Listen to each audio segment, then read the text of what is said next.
আসসালামু আলাইকুম। চলে আসলাম মা এগ্রো লিমিটেডে। তো আজকে আমি আমার কিছু কোয়েল পাখি বাজারে নিয়ে যাব বিক্রি করার উদ্দেশ্যে।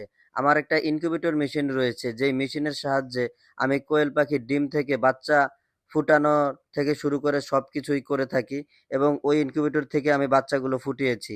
তো এখানে দেখলাম যে আমার বাচ্চাগুলো মোটামুটি ভালো বড় হয়েছে, এবং এখানে দেখলাম ছেলে পাখির সংখ্যাই বেশি।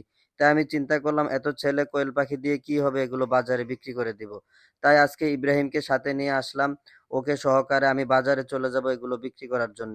তাই আমরা খাঁচা থেকে কোয়েল পাখিগুলো দেখে দেখে বের করছি কোনটা ছেলে কোনটা মেয়ে। তো আলহামদুলিল্লাহ সব কোয়েল পাখিগুলো বের করেছি, যেগুলো ছেলে কোয়েল পাখি।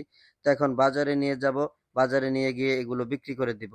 আর হ্যাঁ, আমরা যারা ছোট খামারে রয়েছি তারা অবশ্যই একটা ইনকিউবেটর মেশিন কিনবো। তাহলে নিজেদের ডিম আমরা নিজেরাই ফুটাতে পারবো ইনকিউবেটর মেশিনের সাহায্যে, এবং এতে করে খামারের উৎপাদনও বৃদ্ধি পাবে। সবাই ভালো থাকবেন। দেখা হবে নতুন ভিডিওতে। আসসালামু আলাইকুম।